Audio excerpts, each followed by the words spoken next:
Yes. Well, tell us your name and then start telling us about your release, Anne. Okay. My name is Anne Louise Bannon. I am the author of several series, but in particular, the old Los Angeles series. That starts with Death of the Zanjero. And that one was set in 1870, spring, in Los Angeles, obviously, and features Maddie Wilcox, a winemaker. Well, in Zanjero, she's just a winemaker and a healing woman. We later find out, and it is kind of a spoiler, but if you're going to see the rest of the book, read the other books, you're going to know she's actually a trained medical doctor. Oh, okay. Which was not unheard of at the time, but it wasn't the most popular thing, choice for women to go into for obvious reasons. Well, more on the Western frontier than in the established Eastern hospitals and areas. Yeah. So I believe there were more doctors out West in that time period of the 18th. Well, yeah, and there was a very good reason for it. There weren't that many doctors, period. Right. It was pretty ugly out there. Yeah, they were glad to have anybody. At that point, yes. Although, and I know there was a woman, at least one woman doctor in Los Angeles. I'm not sure when she actually got there, but there's a book on the centenary of the Los Angeles County Medical Association. And one of the presidents, and I believe it was 1911, was a woman, or at least she had a woman. There's a woman's name. Right. So I'm kind of interested in that. So I know she was there. There were women there, and but I don't see any ads for the women doctors in the newspapers at the time, which I read, well, rather assiduously. You had a book come out this week. Yes. Tell us about Death of an Heiress. Right. Yeah. It is book 4 in the old Los Angeles series. And in this particular one, there are 2 of the 3, Death of the Zanjero and Death of an Heiress, are actually fully fictional. Right. But Death of a City Marshal was based on the actual shooting of City Marshal William Warren by his own deputy in a dispute over a hooker. Yes, that really happened. Yeah. And Death of the Chinese Field Hands takes place mostly in the aftermath, but it starts with possibly one of the darkest events in LA history, the lynching of 18 Chinese men just because they were Chinese. Yeah, it was a terrible, terrible event. And of course, Maddie has Chinese workers on her rancho, because that's what they did. They were, they were laborers. And so 2 of them get murdered, and a third, there's an attempt. Right. So I couldn't. Now, why are you in LA? Because you've got a Pacific Coast date time, and I know. Are you living in LA? Were you raised in LA? I am in LA County. My husband and I actually live in an unincorporated area called Altadena, which is north of Pasadena. You may have heard of Pasadena. They have this little football game and parade on January 1st. Nobody knows about that one. No, yeah, it's actually an insanely big deal around here. So I'm like making fun of it. But no. What happened with Death of the Zanjero, my husband is the archivist for the city of Los Angeles, as in he's in charge of all the city records. That date all the way back to 1829. Those are the earliest, although LA was founded considerably earlier than that. There just weren't that many records, and what records they are, we think, are in Spain or in Mexico. We're not sure. Because, that would make sense. Yeah, because those, it was Spanish territory then. Americans didn't come in till 1849. Right. Okay. So, well, there were Americans there. Let me put it that way. But the Americans didn't take over until 1829. The 49ers. 49. Yeah, actually, it was the Bear Flag Revolt, which I may be mistaken on the 49. The 49ers were all up north because they were there with the gold rush. Right. Right. But the Bear Flag Revolt, yeah, that actually had to have been 48. It was right on top of the gold rush. Right. But and that took them a while to get the word back to the East Coast, that, hey, there's gold there, but it was right on top of that. And the Treaty of Hidalgo, I think, was actually signed here in Los Angeles, outside of where Universal Studios is. Oh, okay. In the Campo de Cuenca. So obviously LA history is near and dear to my heart. And the thing was, there was the way LA, and this goes back to the Mexican era, the way LA was irrigated for a very, very long time was there's the Los Angeles River. Now that, I gotta warn you, the LA River is nothing like what any person from the East Coast would call a river. It's more like a stream, but it's fed by an underground thing. It's dry very often, but it can get pretty strong and can get flow pretty hard. And in fact, here's a fun fact: the actual site, original site of the pueblo, when they first founded in 1781, that's how old LA is, got washed out because the river had flooded. And then they put a second one, built it a little higher, and that got washed out. And so the present day oldest buildings in Los Angeles and the oldest street in Los Angeles, well, that came in probably 1818. So anyway, yeah, but they irrigated the place by digging these ditches, including a main ditch called the Zanja Madre. Zanja, Spanish for ditch, and the Zanja Madre was the mother ditch. And then they would dig little ditches off of that to the ranchos and farms. And this came off of the LA River. They called it the Porciuncula River. And basically what you would do, and my husband's giving a talk on this, by the way, and telling us how, because they'd found some pieces of the Zanja that had been bricked in, the Zanja Madre, where it had been bricked in the 1880s, but before that it was just a dirt ditch. And my husband's giving this wonderful talk, and he's talking about how basically what you do is you go to the zanjero, the water overseer, who was the most important man in town. He got paid more than the mayor did. Yes, I can imagine, because Southern California is dry. Oh, yeah, very arid. And we're really feeling that this year. We got a lot of bad drought going on. But anyway, you'd go to the zanjero near the end of the month. You'd pay for your subscription of water, and you come back, get your receipt. Then the next day after that, the zanjero's men would come out and open the sluice gate to your zanja, and the water would rush in. Now, when Michael got to this point in the talk, you can imagine what I'm thinking. I write murder mysteries. Here comes the body. Yeah, exactly. I can tell you write murder mysteries too. So that's exactly what Miguelito was thinking. His name's Michael. I just sometimes call him Miguelito. But he, God bless him, Michael Holland is my husband. And he went with it though. And next thing I know, I've got these characters talking to me. And anyway, that's how Death of the Zanjero was born. So, and then of course they stumbled onto the Warren shooting, and oh shoot, I got to do something with that. Right. And then, you know, they found out about the Chinese massacre around the same time, realized, oh yeah, that's going to have to come into it. And yeah. Now these are all set in the 1870s. I didn't want to do the Mexican era because I'm not Mexican and don't want to tell their story. That's not my my right to do that. Appropriation. Yeah. And I didn't want to deal with the Civil War because actually LA at the time was a hotbed of Confederate sympathizers. Well, a lot of people left. Mark Twain went to California.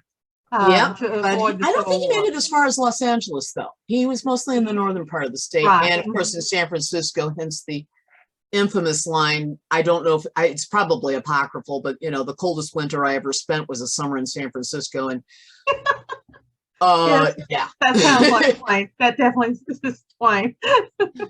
He's very cold, and so yeah, it's very cold up there. So, but I don't think he made it to. But also because it was on the southern route, it was easier for the Southerners to get to California. Right. Yeah.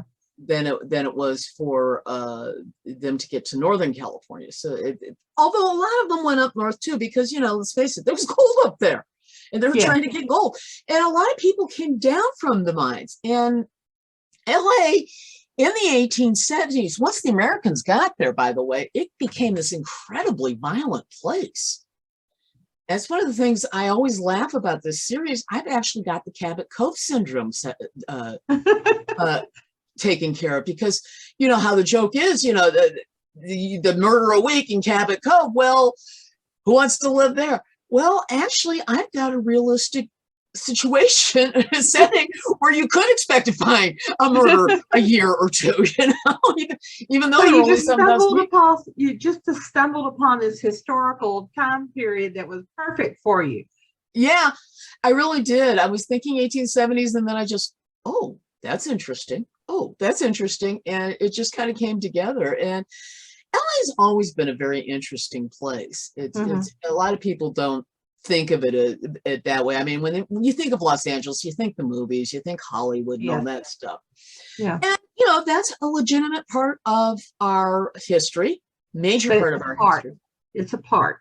It's a part. And it is our major industry too, really. Right. You know, the entertainment industry employs more people in the Los Angeles area than any other industry. Walt Disney Company, which is based in Burbank, is the largest employer in Southern California, period. Right. Yeah. Yeah. So it's a large part of our economic base. So you stumbled into this time period. Were you looking for a story to write, or did you stumble into it and your characters started yakking at you and you had to do something with them? A little of both, actually. It was mostly driven by, you know, the lecture.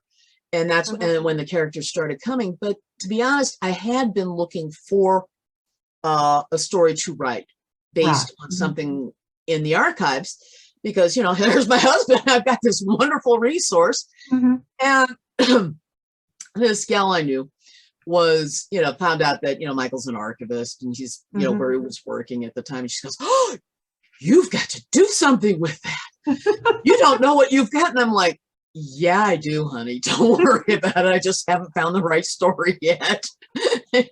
And another friend of mine was saying, well, why aren't you writing anything with a winemaker? And the funny thing was, right around the same time, Michael, who makes wine at home, by the way, was starting to get into the history of winemaking in Los Angeles. Right.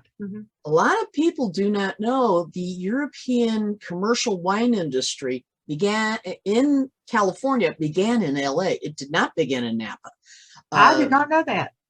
No, Jean-Louis Vigne, the aptly named, brought European varietals and sold them at El Alisal, which was in Los Angeles, and did that in the 1820s. Yeah. And Matthew Keller had most of what is now Malibu planted out in vines by the 1850s. Right. So we were shipping wine and grapes up to San Francisco for a very, very long time. Right. And people didn't, you know, they don't realize that. In fact, there was even a sherry that the Padres had started making in the Mexican era and continued, called Angelica.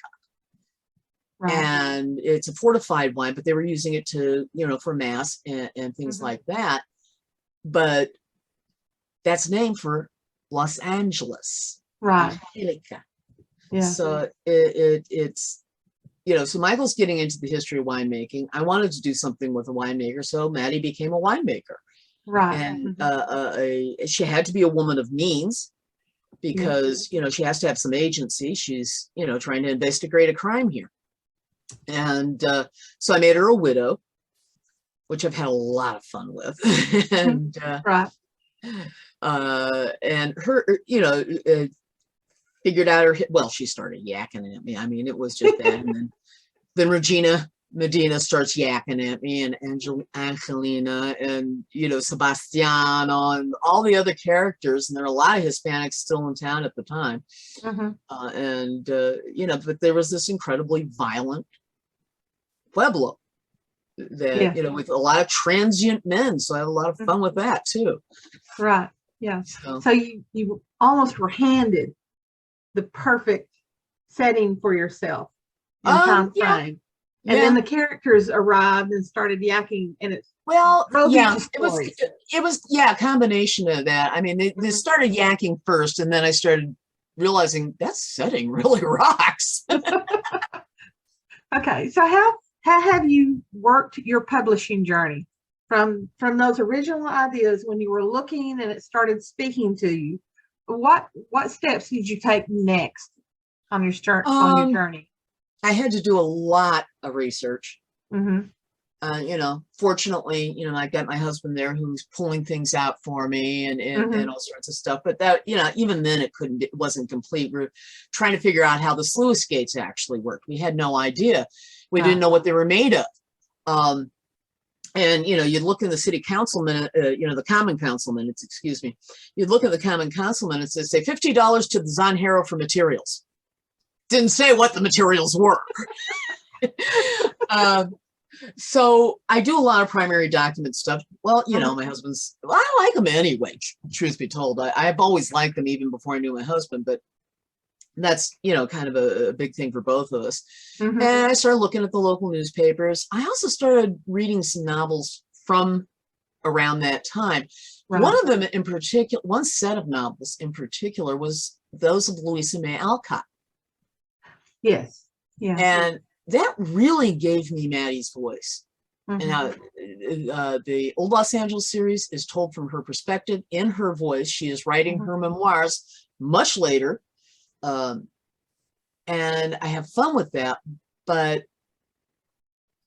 her voice, that's one of the reasons why she's originally from Boston, is because her voice is Louisa May Alcott's. And there's the odd nod or two to that. Yeah. In the books, and I have fun with that.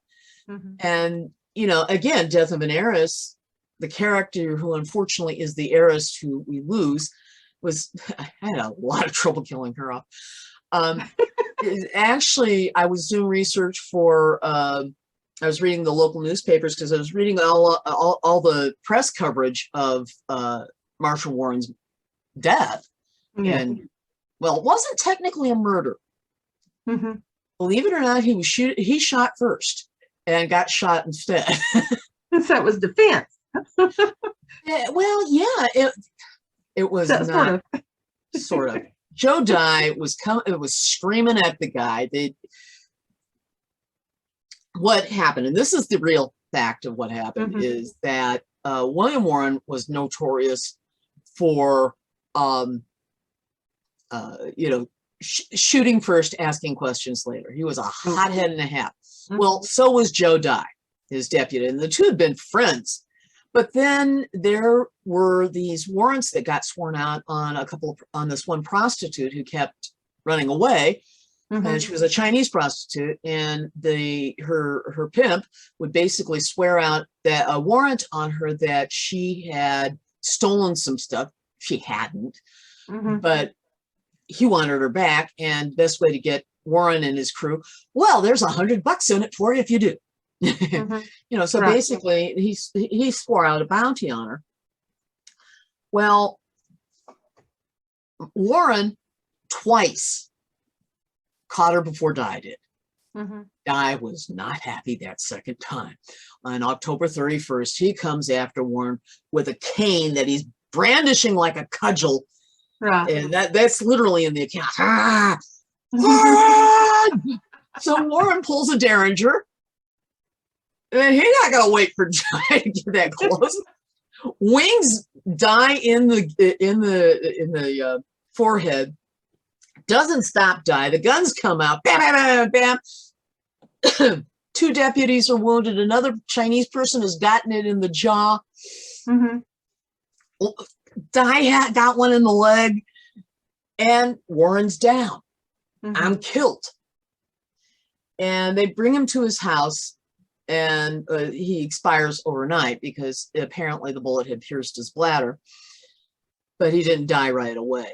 Now, I posit that maybe it wasn't Joe Dye's shot that killed him. Right. Because really, you can't have a whodunit if you know whodunit. But I do make it plausible that there's a reason why the original record stood. That was one thing that was very important to me, because I didn't want to go against that. But, you know, and Di got off eventually because it was self-defense, theoretically. And even though the newly formed LA police force, and it was newly formed, and Warren was technically their first chief, although that's kind of fuzzy. We don't know exactly how that happened. Right. He is also the first officer killed in the line of duty, but because he was behaving so skankily himself, they can't really call him the first officer killed in the line of duty. Right. So what's your writing process like? You've got your idea and you've got your time period, you know your when you get your research going, and research is an ongoing thing, so that's always part of that. But the writing process is a lot of walking around and thinking. For me, I'm a very audio writer. I mean, if the characters aren't talking to me, I'm in doo-doo. You know, I'm in trouble. Right. But it's a lot of walking around. Then I'll get about 2 to 3 chapters in. I'll just start writing because that's what's going on. Get 2 or 3 chapters in and realize I've lost track of this story. I better get something down, and I'll develop an outline after that. It's, and that's what usually happens, but it is by no means the only thing or everything that happens. I mean, I've gotten a little further on my current work in progress before I got the outline down. Right. But then I just write. And because I do most of my writing in my head before I ever get to the computer. And because of that, I tend to be a very fast writer. That's one of the reasons why I'm very prolific. You know, it's just when you do it all up here first, and then you just go, you've got it. But it's one of those things. So but they talk, and actually, if I do have a problem, it's remembering to describe the visual elements. I sometimes forget. Yes, because since you're audio, you're thinking more about what people are saying, what people are hearing, rather than what people are seeing. What they're imagining, kind of thing. Yeah. I had to do that. Fascinating Rhythm, which is the start of my 1920s series. I had to do that with, you know, I was having trouble writing, describing the office. So I finally just had, you know, my character looking down at the traffic below, and then the door opening, the roar of the typewriters outside, because this is the 1920s and there were typewriters and those things are noisy.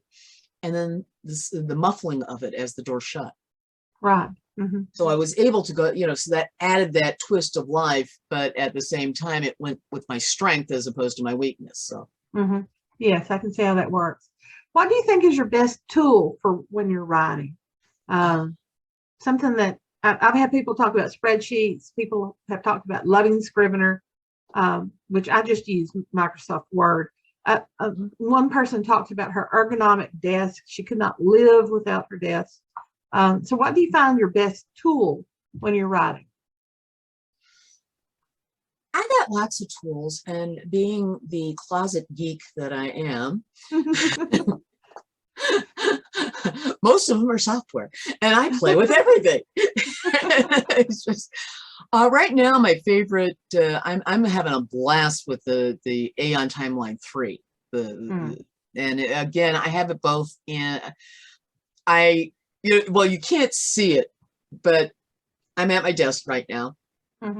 I'm looking at you on a Windows computer that I helped build with a couple of friends of mine who one of whom happens to be an engineer over at Jet Propulsion Labs. Right. Okay, he was flying the Mars drone. Okay, this is a guy. I had some high-level help here.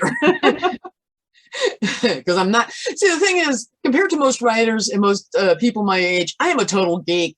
Compared to some of my other friends, it's like amateur. So, but I have my desk here. I've got my double wide monitor, because I love my double wide monitor. Right. I've got, you know, my Logitech camera. I have another 360 camera. I've got my phone. And I've got my iPad Pro sitting here with Aeon Timeline on it. I've got an icon in my toolbar for Atticus. I'm working in Scrivener right now. I do compile into Word and do my editing in Word. I have another, I don't know if you can see it. Oh, I have another iPad, regular iPad here with a keyboard. Both of these have attached keyboards, by the way. So, you know, what tool can I not live without? I don't know. My computer, because let's face it, word processing made my profession possible. I could not, if I had to retype everything out, I would not now be a writer. I will tell you that right now. Right. I grew up with an old manual Royal typewriter, and it would kill your fingers to type an essay in college. I had a little tiny portable, and in high school, I got it when I was about 10 years old, and it was this little manual. I think it was a Royal, come to think of it. But I tried typing out my first novel when I was I wrote it when I was 15. It will never see the light of day. It sucked. But I tried retyping it. I don't know that I got that far with it.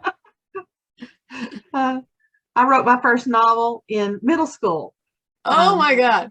I think it was 20 pages long. Oh. It might have been 25 pages, but it has long gone into the trash. Oh no. I kept mine. I kept all 358 pages I wrote. Wow, that's a lot. No, I was daydreaming a lot. Okay. I was a moody teenager. That was it. I mean, I was just like, okay. I need an excuse. Which part of writing do you find the easiest, the hardest, and the one that you're still working on, whether it's craft or it's the promotional part of it, or what do you find? I'm always working on the promotional part of it. You know, one of the things I hate I love social media, and I hate it at the same time. I mostly like Facebook because I like connecting with my friends, but you know, the fact that I have to be on it, kind of like I'm less than enthused. So promotion is always going to be a pain in the ass. And I think that for me is the hardest part of it, you know, is having to do that. There are other visual elements. Again, that's always right. I really have to think about it because I'm not a visual person. I mean, I do see things and I see fairly well, but it's just, you know, I don't always remember to describe things and and things like that because I'm just not thinking that way. It's all my, you know, I'm hearing people, not seeing scenes. So the conversations and what they might be thinking or what they might be saying to someone, that would be the easiest. That is the easiest, yeah. Dialogue. I'm told I write good dialogue, and yeah, I'm hearing it. And you know, people tell me when they talk about the old Los Angeles series, one of the things they say is Maddie's voice is so distinctive. Well, yeah, I hear it. You talk about the series with Maddie. You obviously have other series. Tell us about those. Well, I mentioned the first one with Fascinating Rhythm. That's the 1920s Freddie and Kathy series. Freddie Little is a millionaire, and he's written a novel, and and he sends it to this publishing house called Hillcroft House, where it is being edited by Kay Briscoe, who turns out to be Kathy Briscoe, who's doing her boss's work for him. Except that his boss, deep into the night of December 8th, 1924, obsession took the life of Frank Selby. In other words, he dead. And so Kathy obviously becomes a suspect. And obviously, there's more than just Freddie and Kathy get attracted to each other. And that's followed by Bring Into Bondage, which they end up in Kathy's place. Oh, dear, we only have 10 minutes left. Okay. And then the third series that I really like, that I originally wrote this in the 1980s, I wrote a cozy spy series. Now, how do you write a cozy spy series? I have no idea. It's also, you can also call it a romance with espionage intrusions because it's extended romance. Love that. Espionage intrusions. What? I love that. Espionage intrusions. Yeah. Well, actually, that's me quoting Dorothy, paraphrasing Dorothy Sayers in the introduction to Busman's Honeymoon. It's a romance with mystery intrusion. But yeah, this is a romance with espionage intrusion. It's about this Sid and Lisa, Sid Hacker and Lisa Wycherley, in which it starts out. Sid is this basically he sleeps around, and Lisa is a virgin, and I had to make him not sleazy, which was really challenging. But I set him up as this guy who grew up among a bunch of hippies and everything, and so. And I kept it in its original 1980s setting, because if I hadn't, Sid couldn't. He just couldn't exist nowadays. I mean, right. He'd be dead. Yeah. Too many STDs. Yes. Yeah. So anyway, so that's that, and that's where that is. So that is serious, and I blogged that one out. I'm in the middle of A Little Family Business, which is book 7 in the series. No, book 8, excuse me. Book 9 is Just Because You're Paranoid. That's coming. I'm a little. So they've come a long way since we first met them in that old cloak and dagger routine.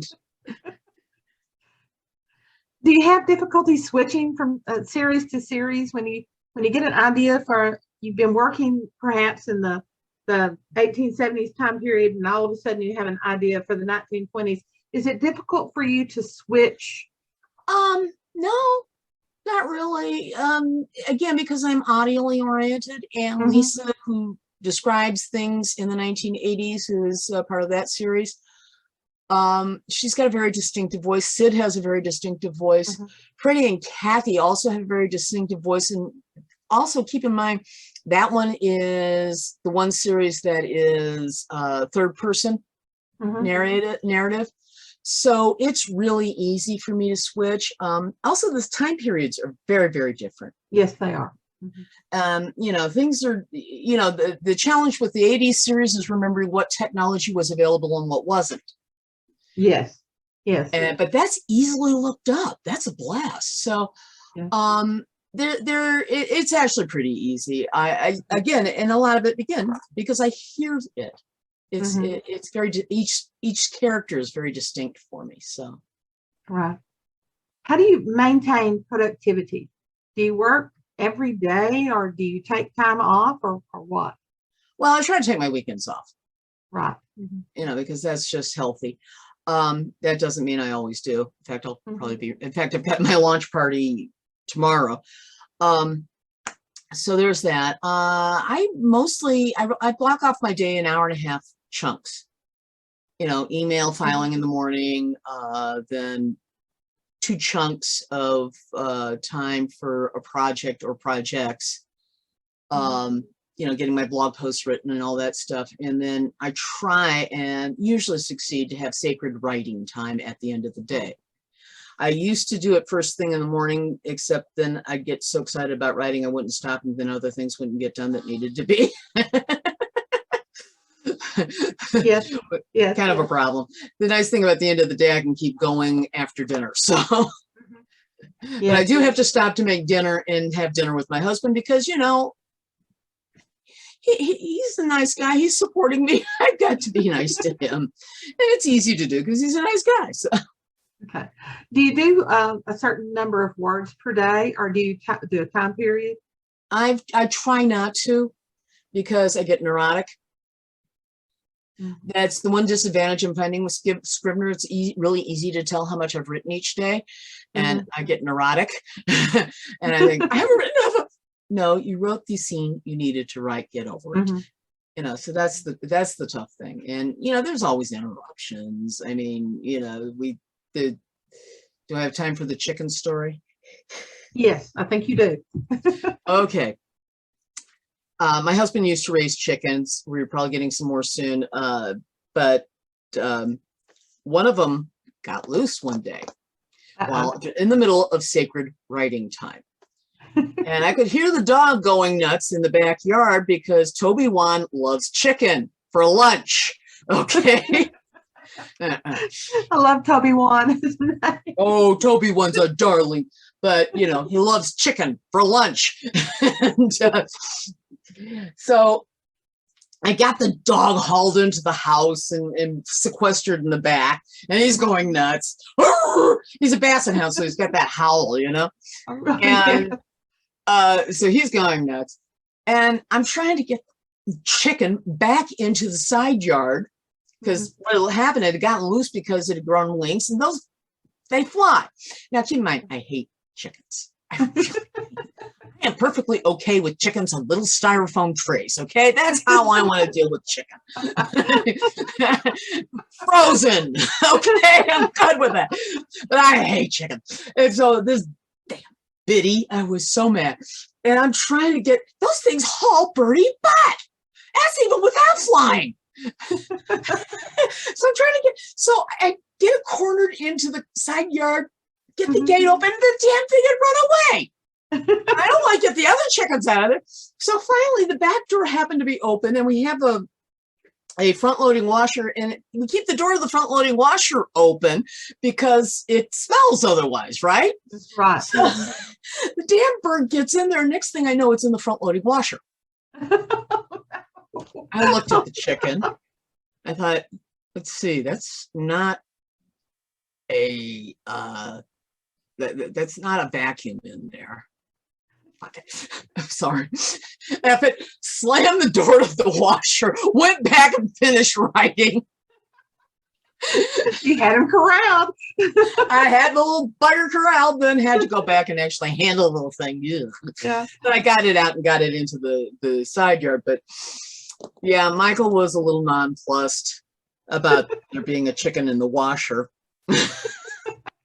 I can't imagine that. Oh, that sounds horrible. Can you imagine cleaning that up? Oh, it wasn't bad. I just turned the washer on. It just washed it right out. It's a washer. Put a lot of bleach in there. Yeah. It's a washer. That's what it does. I'm not worried about it. Well, we are down to seconds. So I want to thank you so much for agreeing to the interview. This is wonderful. And I wish you all good luck on your launch day tomorrow. I will. If you can send me links to your website, links perhaps to books, that would be great. And I'll put that in the show notes. And then I'll get everything to you as soon as I can get it worked up. All right. Thank you so much, Anne. Well, thank you, Emily, and thank you for your patience. I appreciate it. Okay. Bye. Bye-bye. Thanks for listening to The Right Focus, a podcast for writers at all levels, hosted by Emma Lee from Writers Inc. Books, assisted by Renee Black and Edie Runes. Our focus is productivity, process, craft, and tools. Music is licensed through Audio Jungle, called Background Music Loop. Its creator is Alexander Polishchuk, known on Audio Jungle as Plastic 3. The music comes in different iterations. Show notes and resource links for this and other episodes can be found at therightfocus.blogspot.com. Write to us at winkbooks@aol.com when you have questions, comments, and speculations. We will try to answer you as quickly as possible. By the way, we will not mind your email address. That's rude. If you find value in our content, share with your writing friends or write a review. We're small beans here without the advertising budget of the big peeps, and you can make a difference. And whatever occurs, write on.